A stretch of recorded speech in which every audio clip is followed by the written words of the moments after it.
Welcome to another edition of Let's Play TNA 2016.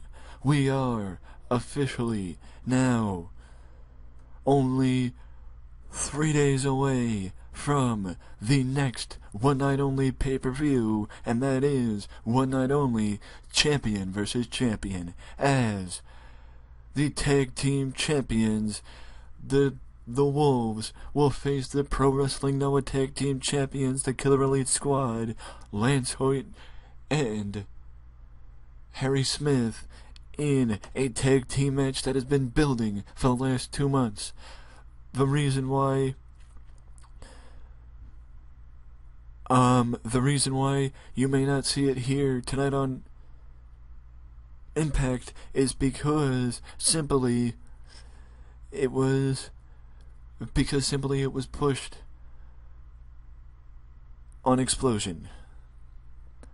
Because the GHC Tag Team Champions are touring also simultaneously with me. Touring with Pro Wrestling Noah while being with me, and I have to work with Pro Wrestling Noah, which means Hoyt and Harry are not here tonight, but will be here in 3 nights, live on pay-per-view for champion versus champion. So without further ado, let's get going with tonight's broadcast, as Scott D'Amore defeats Crazy Steve in the opening bout on the pre-show.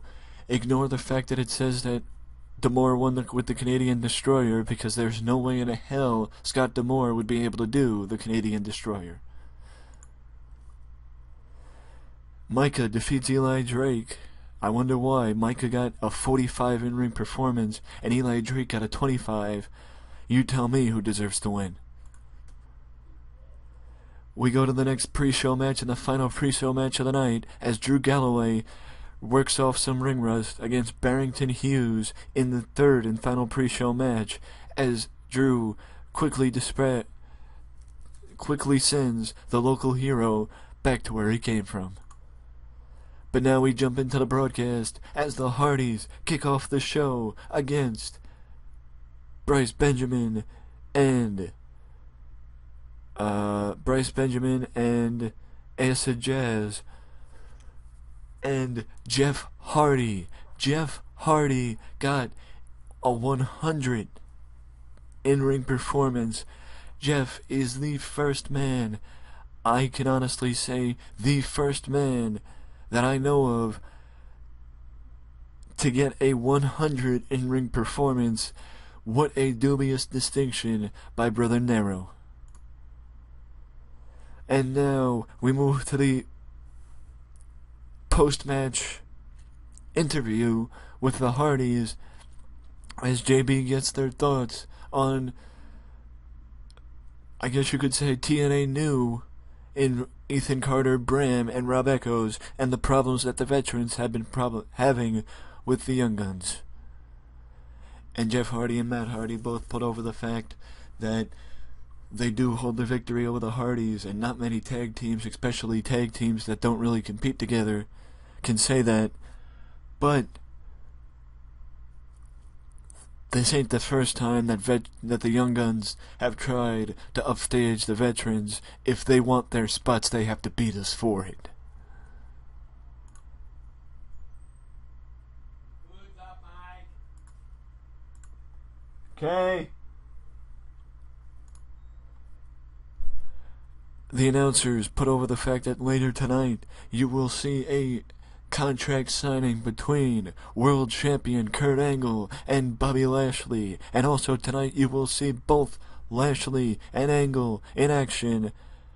Speaking of that, Lashley's match happens right now against Brandon Parker, and Lashley pretty much destroys the local star.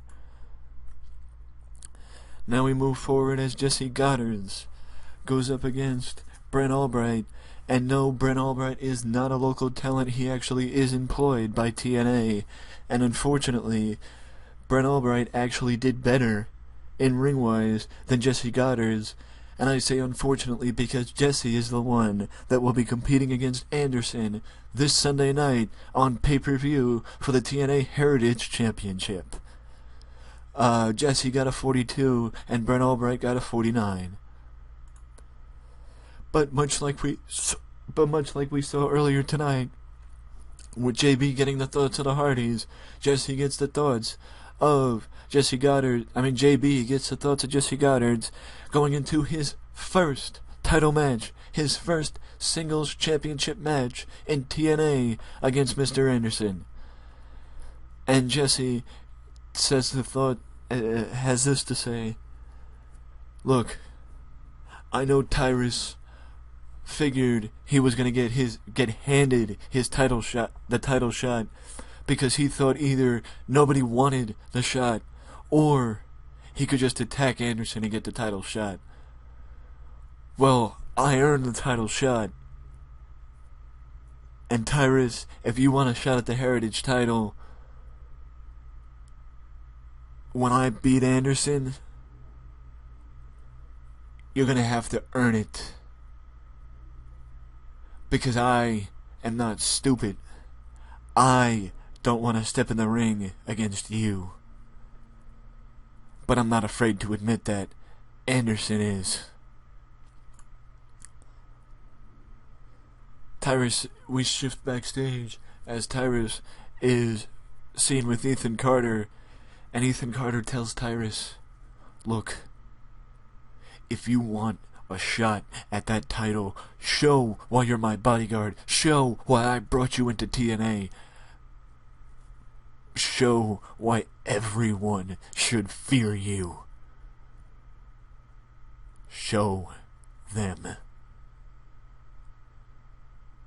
Because they don't believe you're someone who should be feared. Now we move forward as Gail Kim goes against Jameson. I apologize if I pronounced her name wrong, but I read it as I called him as I sees him. As Gail sets up for her match this Sunday, her triple threat match against Taryn Terrell and Velvet Sky for the TNA Knockouts Championship. As she says that Velvet was right, that the Knockouts champion didn't get the recognition it deserved. I didn't help found this division to have it be pushed to the to have its champion be pushed to the background as two people settle a score. So Taryn, this Sunday, we won't be the center stage. Our rivalry won't be center stage.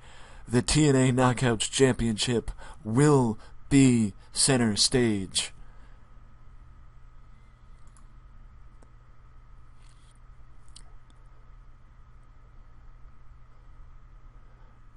Ethan Carter walks out to the ring.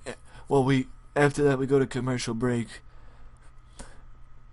And then when we come back, Ethan comes out to the ring, and Ethan runs down his accomplishments since coming to TNA. He runs down the fact that he has accomplished all of his achievements, yet he is still not the leader of this company. And Ethan makes an open challenge to anybody in the back, particularly a veteran that thinks that they deserve to keep the spot that they have, even though their time has come and gone. And Jeff Hardy, of course, accepts Ethan's challenge, but from out of nowhere, Tyrus and Bram jump Jeff Hardy. As it seems, this was an ambush, and that Ethan Carter had no intention of facing Jeff Hardy, and more of an intention of taking him out. As the ambush leaves Jeff Hardy down and out, and being looked at by medical personnel, and we wonder if not only is Jeff Hardy okay, but will we see Jeff compete at the pay-per-view against EC3, or was this just a hoax to give the TNA New Blood an advantage? Speaking of a veteran, and speaking of New Blood, Mahabali Sarah goes up against Kurt Angle in Kurt Angle's tune-up match for the pay-per-view, and much like Lashley earlier, Angle defies expectations with his opponent and shows that he is ready for the pay-per-view. And we head back to the broadcast position where Josh Matthews and Pope put over the fact that this Sunday we will find out the new authority figure, as Dixie Carter will make the announcement as to who the authority figure is this Sunday night on pay-per-view. Now we move forward as Rob Echoes goes up against Chris Melendez, and Echoes, in no uncertain terms, this match was just to get Rob a win, and Melendez, as you can see, or actually you can't, but he's not very good in the ring, so that's why it doesn't matter win, lose, or draw. Hopefully, all I do is get him better in the ring, as he got a 26 in the ring, but Rob Echoes got a 46, so not much better, but not much worse. In what looks to me, or what looks to be, basically the same thing as what you just saw from Rob Echoes and Chris Melendez, but this time it's Jesse K and Taryn Terrell.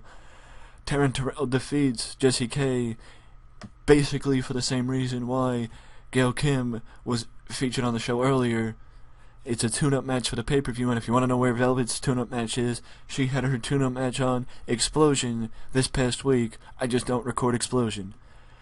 The reason why I say it's very similar to Rob Echoes and Chris Melendez is because Taryn Terrell got a 45 and Jesse K got a 28, much like Melendez and Echoes in ring performances.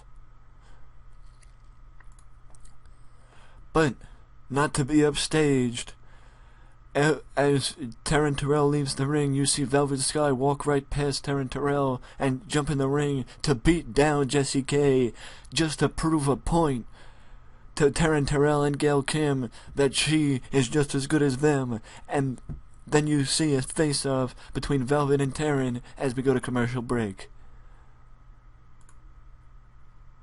We come back, and it is announced that this match will crown the #1 contender for the TNA X Division Championship, as it is a 5-way X Division match between Mandrews, Andrew Everett, Alex Shelley, DJZ, and Homicide.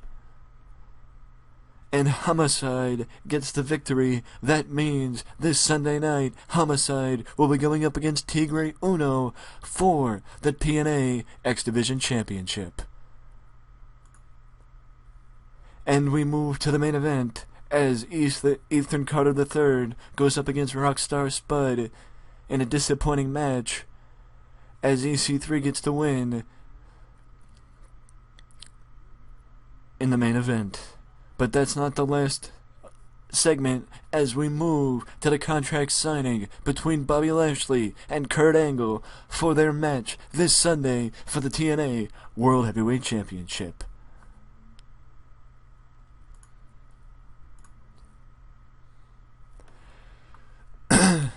And our go-home show to the one night only crowning a champion versus champion is a final rating of a 61, and we increased our popularity in 27 regions.